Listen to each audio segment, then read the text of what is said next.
বিসমিল্লাহির রহমানির রহিম। আসসালামু আলাইকুম দর্শকবৃন্দ, কেমন আছেন? আশা করি ভালো আছেন, আমিও ভালো আছি। তো এই যে দুপুরের রান্না নিয়ে চলে আসলাম। আজকে আবার দুপুরে শেষ খাওয়া, এরপরে দুপুরে বিরতি, শুধু চলবে সন্ধ্যা আর সেহরিতে বা ইফতারি আর সেহরি চলবে। আমার গলার অবস্থা তো বুঝতেই পারতেছেন, খুবই খারাপ অবস্থা। তো যাই হোক, অনেক কষ্ট করে এই ভয়েস বের করলাম আর কি। কতটুকু কেমন লাগবে জানি না। রান্না করি আর আপনাদের সাথে একটু কথা বলি। সংসার জীবন খুব কঠিন জীবন, সেটা আমরা যারা সংসার জীবনে পা রেখেছি তারা সবাই কম বেশি বুঝতে পেরেছি। সংসার জীবন বা ভালোবাসা, যেমন ভালোবাসা পরের ভালোবাসা পেতে হলে আগে নিজেকে উজাড় করে দিতে হবে, তারপরে না ভালোবাসা পেতে হবে। সেটা স্বামী, শাশুড়ি, ননদ যেই হোক না কেন, ত্যাগ করতে হবে। ত্যাগ না করলে কারো ভালোবাসা পাওয়া যায় না, এটাই হচ্ছে বাস্তব। তো আমি জানি না আমার এই কথাগুলো কতটুকু আপনাদের ভালো লাগবে। তাদের কাছ থেকে পাওয়ার আগে নিজেকে আগে দিতে হবে, তারপরে না পাওয়া, সেটা আমরা কম বেশি সবাই জানি, কিন্তু মানতে গেলে কেউই মানতে পারি না। আগে ভাবি যে আমার জিনিসটা বা আমার ভাগের জিনিসটা আগে আমি বুঝে নেই, তারপরে না যা হয় সেটা হবে। আসলে সেটা কখনোই হয় না। ত্যাগ করতে হবে। ত্যাগেই সুখ, ত্যাগেই শান্তি। ভোগে কোনো সুখ নাই। যারা ত্যাগ স্বীকার করে বা ত্যাগ করতে পারে তারাই জানবে, তারাই এই সুখের মর্যাদা বা শান্তির মর্যাদা বুঝবে। তো যাই হোক, আমার পোলাও এদিকেও হয়ে গেল, আর এদিকে আলু ভাজিটাও দিয়ে দিয়েছি, আর বানাবো একটু টিকিয়া। মাংসটা তো হয়েই গেছে, দেখলেন। উপরেও অনেক দিন আর কি বিরতি থাকবে। এক একজন রোজার প্রস্তুতি এক এক ভাবে নিচ্ছে, ভালোই লাগছে। একটা আমাদের আর কি মুসলিম ধর্মের বড় উৎসব। সারা বছর পরে এই উৎসবের আশায় আমরা মুসলিমরা থাকি বা মুসলমানরা থাকি। বিশাল এক ত্যাগ স্বীকার করব আমরা 1 মাসের জন্য। অনেক কিছুর আয়োজন করব, যা মুখে দিব না, দিতে পারবো না, দিতে গেলে ভয় লাগবে। আল্লাহ তাআলার ভয় করব। তো যাই হোক, আমরা ইফতারিতে অনেক রকমের জিনিস আয়োজন করব, কিন্তু ইফতারি আজানের আগে আমরা খেতে পারবো না। তো এই ত্যাগটুকুই হচ্ছে আমাদের আখিরাতে বা পরকালের জীবনের জন্য সুখ শান্তি বয়ে নিয়ে আসবে। আর এখানে হচ্ছে আমি একটু টিকিয়া যে বানাবো বললাম, ওই যে গরু মাংসের কিমা যে সকালবেলা করেছিলাম সেটাই রেখে দিয়েছিলাম ওই যে।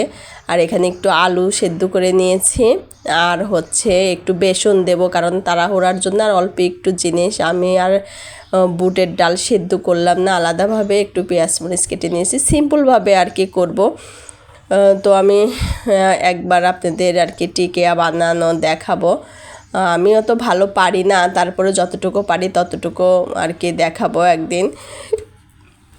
তো ত্যাগ নিয়ে কথা বলতেছিলাম আর কি। তো এই যে রমজানের ত্যাগ, বিশাল ত্যাগ আমাদের মুসলমানদের জন্য।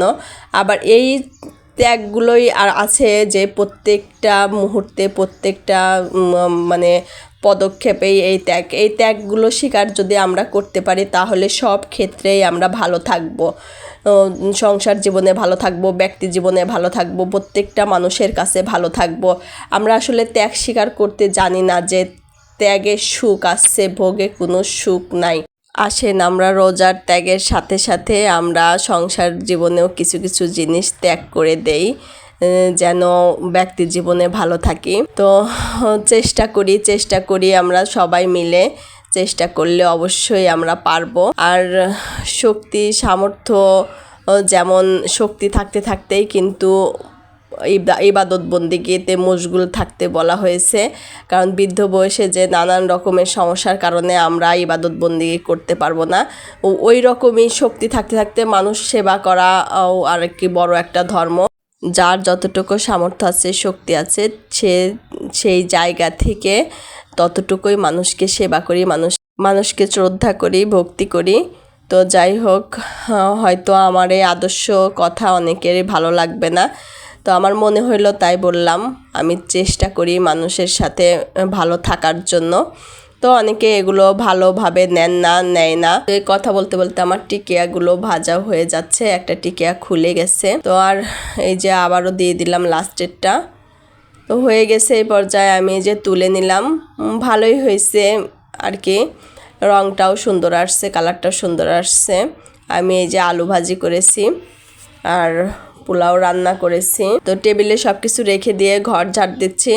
তো কাজ কমপ্লিট হয়ে গেছে, অনেক দেরি হয়ে গেল আর কি। তো আমি সব কিছু গুছিয়ে রেখে ঘর ঝাড় দিয়ে গোসল করে নামাজ পড়ে তারপরে খাইতে আসবো। এই যে আমি চলে আসলাম আর কি, সব কিছু কাজ শেষ করে খেতে বসলাম।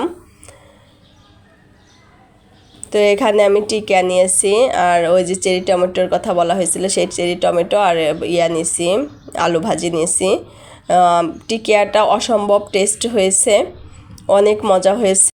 আজকে আমার কথায় কেউ দুঃখ পেয়ে থাকলে ক্ষমা করবেন, আর কেমন লাগলো কমেন্ট করে জানাবেন। আমার ভিডিও ভালো লাগলে লাইক, কমেন্ট, শেয়ার আর ভালোবাসা দিয়ে যাবেন। অবশ্যই কমেন্ট করে জানাবেন কেমন হলো। আমি সকালবেলা একটা ভিডিও দিয়েছি আজকে নাস্তার ভিডিও, আর এখন দিলাম হচ্ছে দুপুরের খাবারের ভিডিও, কারণ আজকেই রান্না খাওয়া আর কি দুপুরের থেকে আমরা সকালের নাস্তার দুপুরের খাবার থেকে বিরতি আজকেই শেষ আর কি। এখন শুরু হবে সেহরি আর ইফতারি। তো এই পর্যায়ে আপনারা ভালো থাকেন, সুস্থ থাকেন, আমার চ্যানেলের সাথেই থাকেন। আল্লাহ হাফেজ।